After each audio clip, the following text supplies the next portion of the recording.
जब देवताओं ने अमृत पी लिया, अमृत पीने के बाद जब देवता सब संतुष्ट हो गए, सब संतुष्ट हो गए, देवियां सब संतुष्ट हो गईं, देवता सब संतुष्ट हो गए, सबके चेहरे पर प्रसन्नता आ गई, सबके चेहरे पर खुशी आ गई, पर एक बड़ी दुखी थी, एक बड़ी दुखी थी, और वो थी मां पार्वती जी की बड़ी बहन मां गंगा।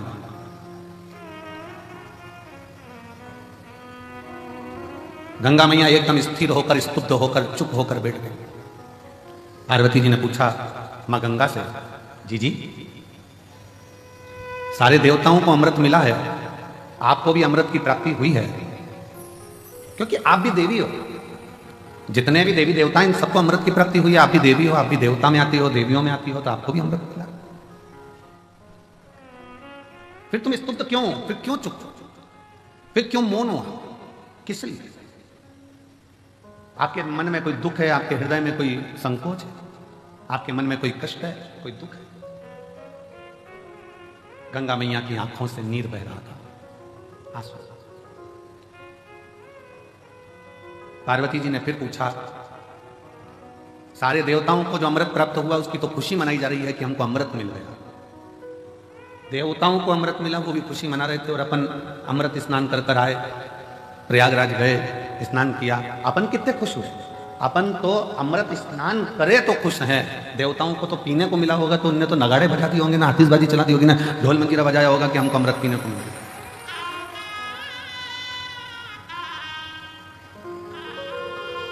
उनको तो कितनी प्रसन्नता हो रही होगी कि हमको अमृत मिला है।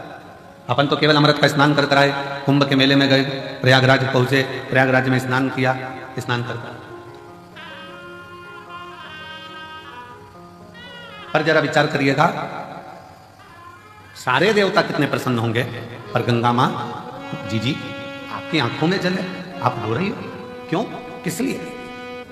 गंगा मैया ने कहा, बहन पार्वती, मेरा रोने का कारण केवल इतना है, शिवजी ने विष पिया, कंठ में विष भरा गया, शंकर भगवान के मस्तक से मैं बहती हुई शिव पर जल चढ़ाती चढ़ाती मैं ब्रह्मांड का कल्याण करने के लिए आई हूं, पर शिव जी के गले का विष इतना तप रहा है, शिव जी के गले का विष इतनी तपन दे रहा है कि मेरे जल में रहने वाले सारे जीव बड़े कष्ट प्रद हो रहे हैं, सारे कष्ट पा रहे हैं। पार्वती जी बोली, हमने तो ये सोचा ही नहीं था, हम तो सोचे कि तुमने अमृत ग्रहण कर लिया, अमृत का पान कर लिया, अमृत तुम्हें प्राप्त हो गया, इससे बढ़कर सुख और क्या चाहिए, इससे बढ़कर श्रेष्ठता और क्या हो सकता है?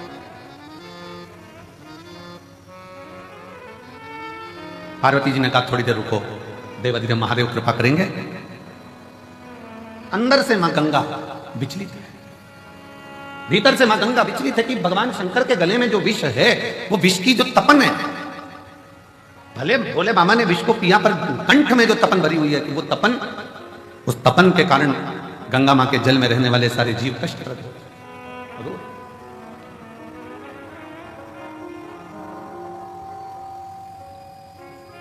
नैनों से जल बह रहा है, आंखों से आंसू निकल रहे हैं।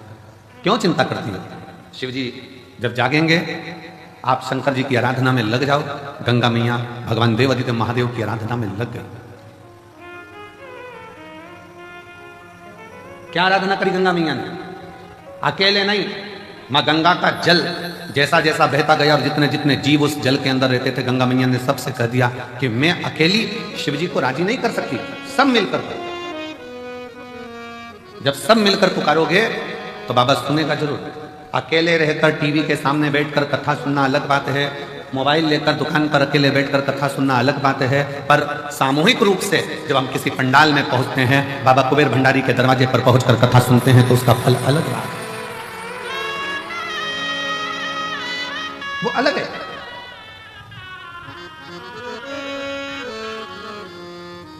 जब हम कुबेरेश्वर बाबा के दरवाजे पर पहुंचकर कथा का रसतत्व ग्रहण करते हैं, सामूहिक रूप से बैठते हैं, कथा का लाभ लेते हैं, सामूहिक रूप से बैठकर भगवान शंकर की परम आनंद में कथा का रसतत्व ग्रहण करते हैं, तो वो अकेले नहीं है, वो अकेले। सामूहिक प्रार्थना में बहुत बल होता है महाराज। जब आप और हम एक साथ बैठकर श्री शिवाय नमस्तुभ्यम का गुणगान करते हैं और बाबा से अपने मन की बात करते हैं, तो मेरा देव अधिदेव महादेव 3 महीने में आपके मन के भाव को पूर्ण करता है।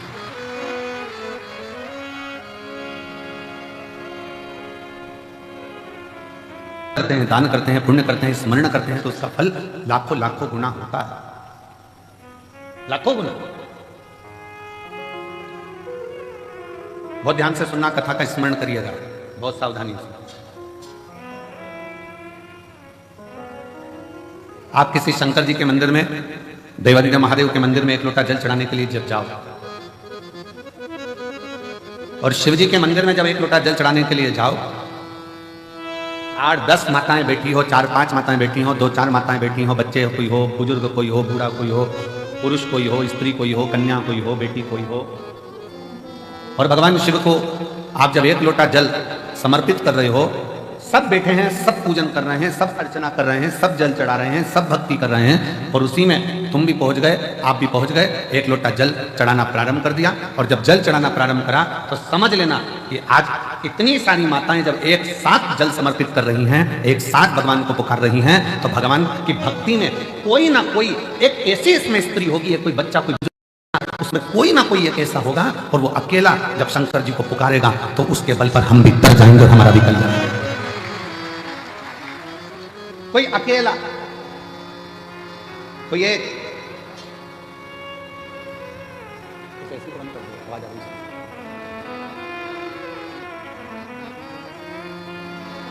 कोई अकेला, कोई एक भी अगर पुकारेगा,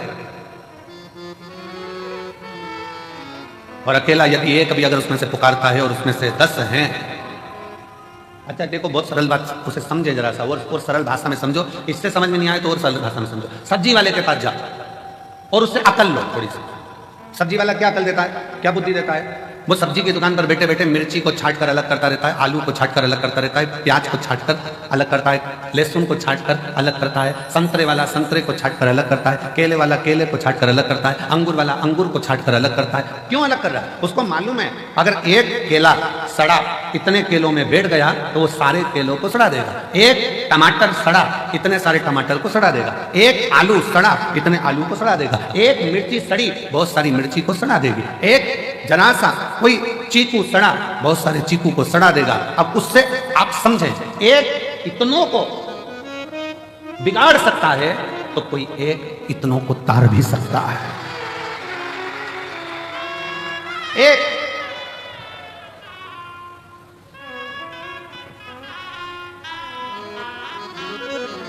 सास कहती बहू से अच्छी अच्छी मिर्ची अलग कर दे, सड़ी अलग निकाल दे, वो सड़ी अगर साथ में रहेगी तो अच्छी वाली को बिगाड़ देगी।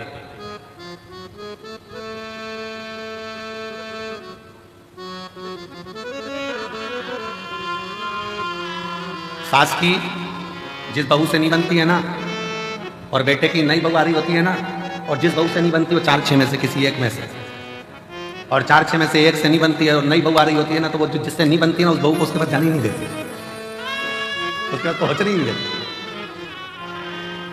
क्यों? वो कुछ कहेगी, सिखा देगी, बोल देगी, समझ जाएगी। पर मेरा निवेदन है, ऐसे सिखाने से कुछ नहीं होता। सिखाने को तो कितना कितना दशरथ जी के नगर में माता कैकेयी को कितना कितना सिखाया गया, समझाया गया, पर कैकेयी की बुद्धि में अच्छा बैठा। और विभीषण के यहाँ, रावण के यहाँ कितना कितना लंकाधिपति रावण कैसा था और उसके घर में कैसा कैसा उत्पात मचता था, तो भी कुछ तो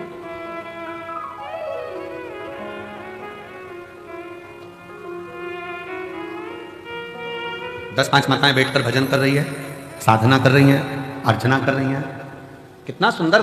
माँ पार्वती मैया जब छोटी सी अवस्था में, बाल्य अवस्था में भगवान शंकर की आराधना करने के लिए बैठती हैं तो अकेली नहीं बैठी हैं, अपनी सहेलियों को साथ लेकर बैठी। इसका प्रमाण काय में मिलेगा गुरुजी? तो इसका प्रमाण मिलेगा हरतालिका तीज की कथा। कौन कौन करता है हरतालिका तीज? हाथ उठाओ जरा। करते हो सब लोग? तो हरतालिका तीज की कथा में प्रमाण मिलता है कि पार्वती जी अपनी सहेलियों के साथ एक वन में चली गई, गुफा में पहुंच गई, गुफा में कंदरा में पहुंचकर उन्होंने शिव जी की आराधना करना प्रारंभ किया, अपनी सहेलियों के साथ शंकर भगवान की आराधना में डूब।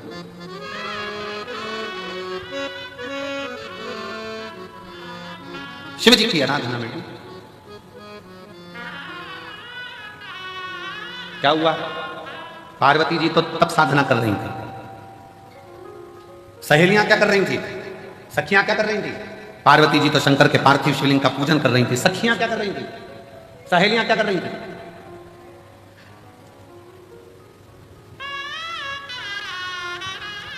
ऐसी बंद कर देना। सहेलियां क्या कर रही हैं? सखियां क्या कर रही हैं? पार्वती जी तो तप साधना में लीन है। ये वाला पार्वती जी तो तप साधना में लीन है, सखियों में लीन है। पार्वती जी तो शिव जी की भक्ति में लीन है। और सखियां कर क्या रही है? क्या कर रही? सखियां पार्वती जी तप करती हैं, साधना करती हैं, पार्वती जी शिव को राजी करती हैं। और सखियां खड़ी खड़ी पार्वती को देखते देखते भगवान शंकर से प्रार्थना करती हैं, बाबा कब सुनोगे? ये बेचारी कब से तुम्हारा इंतजार कर रही है, कब से तुम्हें पुकार रही है। एक बार तो बाबा आओ ना, इसकी सुनो, इसकी सुनो।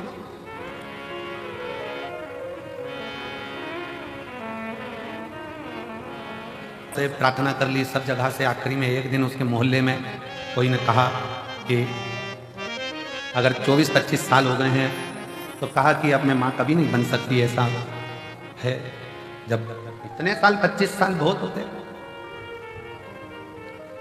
अब शादी के 25 साल जरा विचार करिएगा, जब औलाद का 24-25 साल तक सुख ना हो तो वो कितना मन में कचोटता होगा।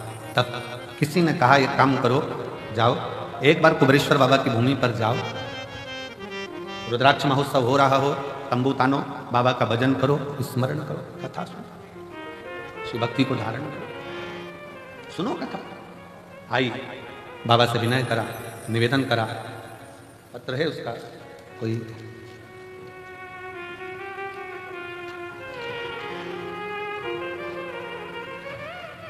अहमदाबाद नरोड़ा में, बड़ौदा में रहती हैं, अहमदाबाद नरोड़ा में रहती हूँ। कहीं बेटी हैं जिन्होंने पत्र लिखा है, आइए आ जाओ, एक बेल पत्र लेकर जाना।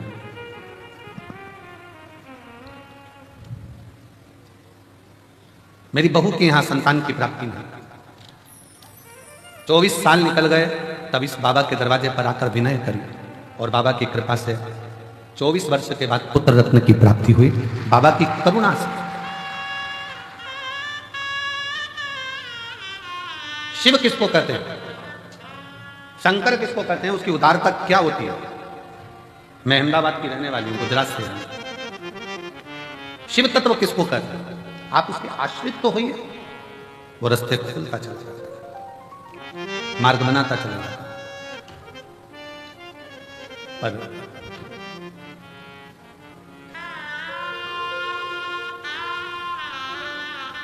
हम जब उसको पुकारते हैं, एक साथ बैठकर जब उसका भजन करते हैं, स्मरण करते हैं, उसका नाम जाप करते हैं, तो वो आता है।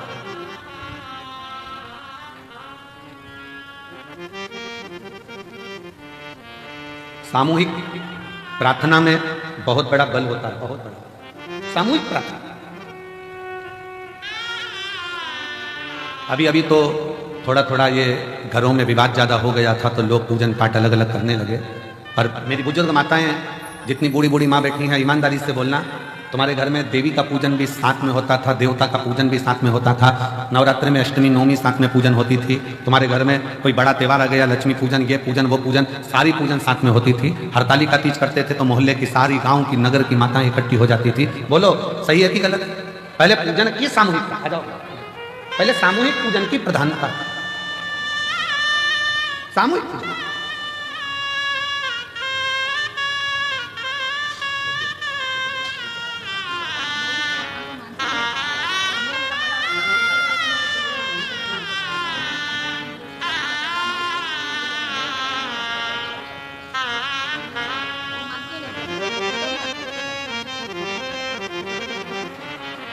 जी कह रही हैं कि बहू का मासिक धर्म चला गया था और मासिक धर्म भी नहीं आता था, मासिक धर्म भी चले गया। 25 साल में भगवान पे तो इसका भरोसा उठ गया था, मानती नहीं थी, भगवान छोड़ दिया। होता है लोगों के मन में चोट पहुंच जाती है, मैं इतने साल से भगवान की पूजन कर रही हूँ, भगवान सुन ही नहीं रहा, तो मानना बनता था। पर माता जी बोली कि मैं उससे बोली तू एक बार तो चल इसके दरवाजे पर, उसके बाद तू कहीं मत जाना, एक बार तू इसके दरवाजे पर चल, उसके बाद तू कहीं मत जाना। फिर आखिरी में मेरी बहू बाबा से प्रार्थना करने के लिए आई, बेटे आए और बाबा की कृपा से आज उसके घर में 25 साल बाद पुत्र की प्राप्ति। 25 साल। जो बंजर में भी फूल खिला दे, जो बंजर में भी वृक्ष लगा दे, जो पत्थर में भी पौधे को उत्पन्न कर दे, वो साधारण नहीं, वो देवाधिदेव महा, वो साधारण नहीं। भगवान शंकर का एक प्रति आपके हृदय में, आपके दिल में, आपके मन में जो विश्वास, जो दृढ़ता, जो भरोसा प्रबल होता है, वो शिव तत्व की प्राप्ति, शिव तत्व की। और शिव शिव है। पार्वती जी भगवान शंकर की भक्ति में लीन है। साथ में सखियां सहेलियां भले पूजन नहीं कर रही हैं, पर वो पार्वती जी को देखकर, पार्वती जी के विचारों को देखकर, पार्वती जी के भाव को देखकर, वो सब पार्वती जी से नमन कर कर प्रार्थना कर रही हैं कि आपसे विनती है, आप स्वीकार करें। शिव जी पार्वती जी को दर्शन दर्शन। कभी जिंदगी में सत्संगियों का संग, सत्संगियों का संग, भजनावलियों का संग, जब सामूहिक रूप से बैठकर भगवत भजन करा जाए, स्मरण करा जाए, कीर्तन करा जाए, मंत्र जाप करा जाए, नाम जाप करा जाए, तो उसका फल मिलता है। सत्संगियों का संग। कितने लाखों की संख्या में आप लोग बैठे हो, पूरा ग्राउंड, पीछे का पूरा ग्राउंड, जितने जितने पंडाल लगाए गए सारे भर पड़े हैं। अंदर मंदिर में, प्रांगण में लोग भरे पड़े हुए हैं। लोग, कई लोगों की दुकान में बैठ बैठ कर कथा का रसतत्व ग्रहण कर रहे हैं। भक्ति के लिए, भगवान से पुकार करने के लिए यहाँ आए हैं। तो भगवान देवाधिदेव महादेव आपको खाली नहीं भेजेगा, कुछ ना कुछ देकर चलेगा।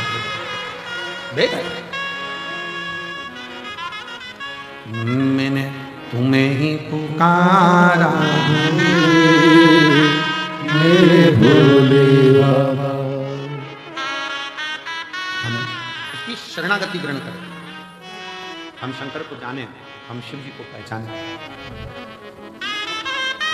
हम भगवान शंकर को जानने का, पहचानने का प्रयास करें। हमारे मध्य में भोपाल क्षेत्र के सांसद महोदय पधार रहे हैं, साथ में क्षेत्रीय विधायक सीहोर, साथ में सीहोर जिले के अध्यक्ष बीजेपी से माननीय नरेश मेवाड़ा जी, साथ में सीहोर जिले के प्रथम नागरिक के रूप में श्री प्रिंस राठौर जी, सभी आए हैं। एक बार जोरदार ताली बजाकर उनको साधुवाद। शिव शिव, शंकर शंकर, शिवोगढ़।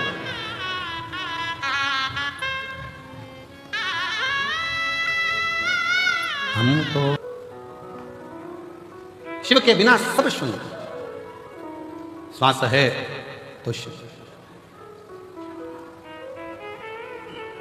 शिव तत्व कह रहा है, भगवान शंकर की कथा कर रही है, शिव महापुराण कह रही है। सामूहिक प्रार्थना में बहुत बल होता है। सामूहिक आप एक साथ बैठकर अश्रु पोंछने वाली गंगा अगर आंख में आंसू भरा रहे हैं तो क्यों, किस लिए? गंगा जी कहती हैं कि आपके कंठ में जो विष की भरा हुआ है, उसकी जो तपन है, वो तप के कारण, विष की तपन के कारण गंगा के जल में जो जीव हैं वो भी थोड़े तप है। आप कृपा करिए। शिव जी ने उसी समय एक क्षण की देरी नहीं करी, एक क्षण की।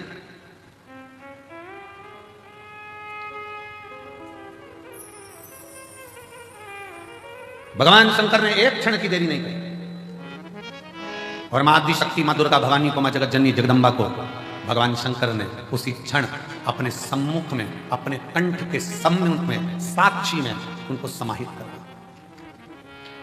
समाहित सम्मुख में, जहां कंठ में विष भरा पड़ा हुआ था, उसकी साक्षी में मां जगत जननी जगदम्बा को समाहित कर दिया। शिव कहते हैं, पार्वती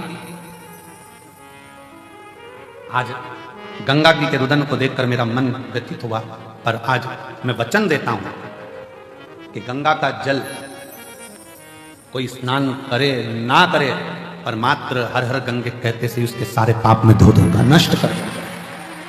हर हर गंगे कहते से मैं उसके पापों को समाप्त कर दूंगा, उसके दुखों को समाप्त कर दूंगा।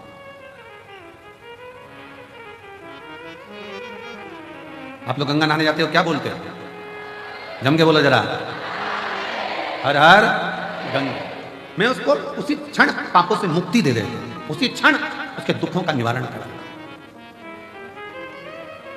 और हम तो कहेंगे आप सबसे, चाहे घर में नहाओ, चाहे तीर्थ में नहाओ, चाहे कुबेरेश्वर धाम पर नहाओ, चाहे कहीं पवित्र नदी पर जाकर स्नान करने जाओ नहाओ, और वहां पर भी एक बार जम के चिल्लाकर पानी, पहला डब्बा जैसे ही सिर पे जाए, पहला डब्बा जैसे ऊपर जाए वैसे ही चिल्लाए हर हर गंगे। कम से कम गंगा मैया हमारे पूर्व के पाप को काटती तो जाए।